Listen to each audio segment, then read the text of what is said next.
Protests asking the government to tackle the cost of living crisis are in full swing in the UK. Rails are disrupted because the train drivers are on strike, and there are at least 50 more rallies that are planned to happen around London in this coming week.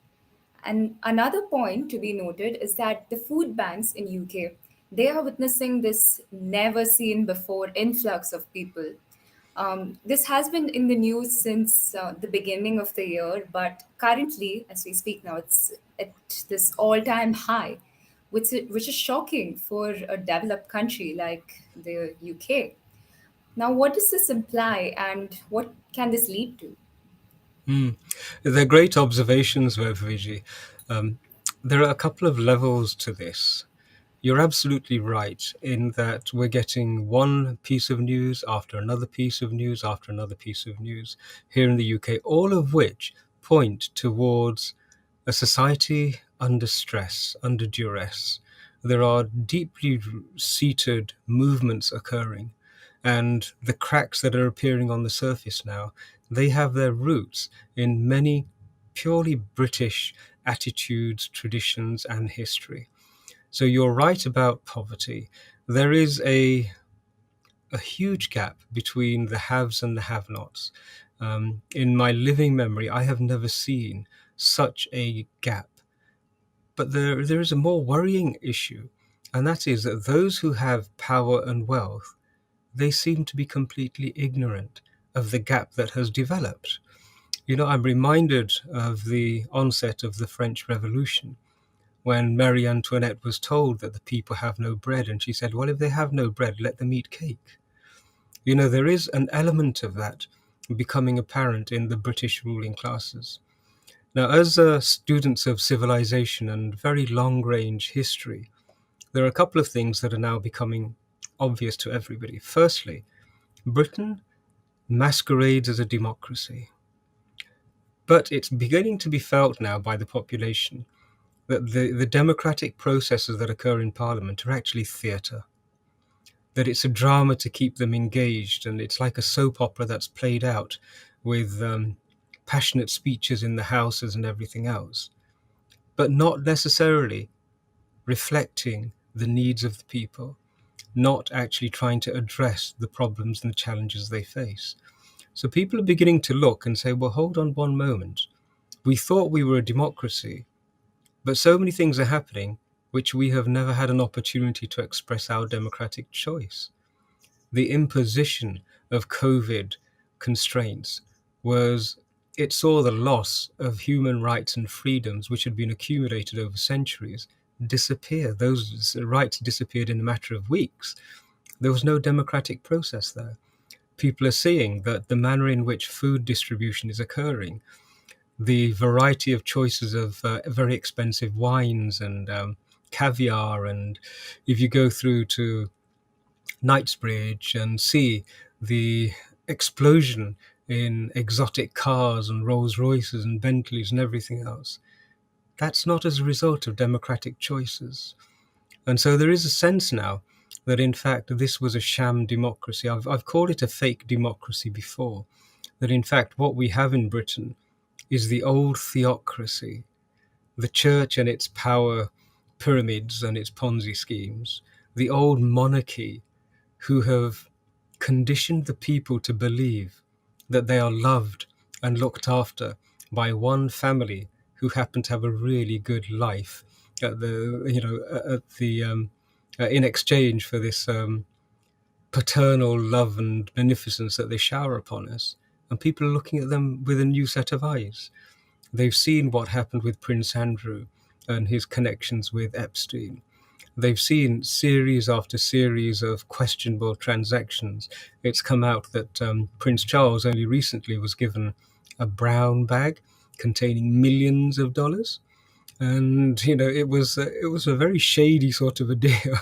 So the population is beginning to say, well, one second, we have put our trust in the institutions of state, in the parliamentarians, in the monarchy and the theocracy. And frankly speaking, it's beginning to feel as though that trust was misplaced. The authorities and the people, there is an ever-widening gulf that's appearing. This is a very interesting time, as the Chinese curse says. The Chinese have this curse: "May you be born in interesting times." And I think for a lot of people, it's becoming a real struggle to try and work out what is going on. The sentiment that I'm picking up the most is probably a penultimate sort of a step before civil disorder. And that is, people are asking, they are saying, why do we pay taxes? These people have shown that they are incapable of running an economy to our benefit. The state of the economy is devastating. The interest rates are rising. The queues in front of doctors are ever increasing. The police are, shall we say, almost on a daily basis being found to not have the interests of the public at heart. We have all of these terrible cases running into the millions of actual crimes of abuse of young white girls up and down the country. And yet the authorities are not holding anybody responsible.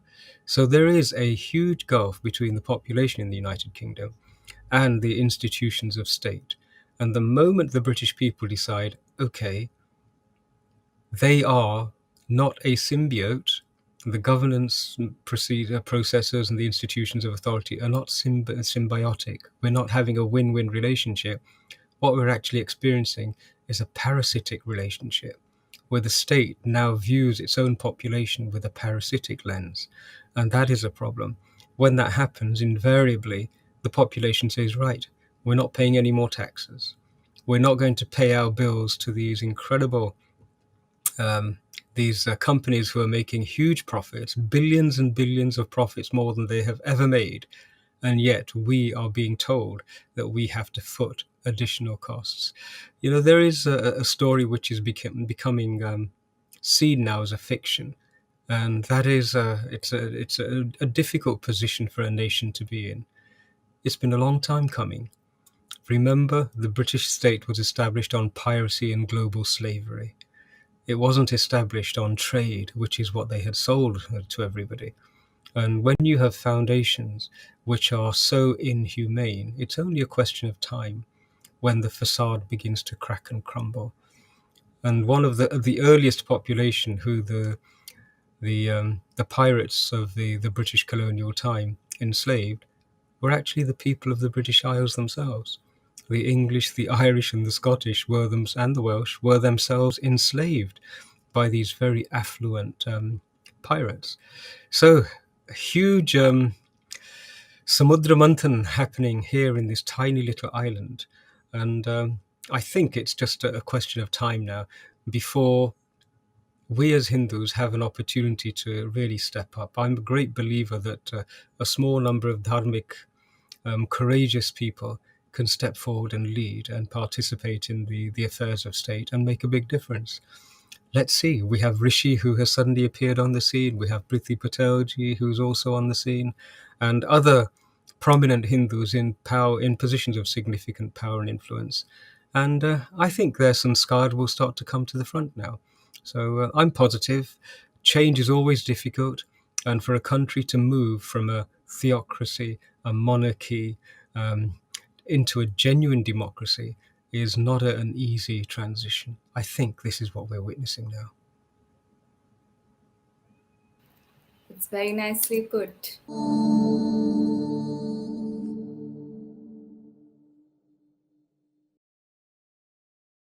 Please remember to subscribe to us and switch on the notifications for this channel. For our other social media links, more content, and to support our work, please visit citti.net. Dhanyavad. Namaskar.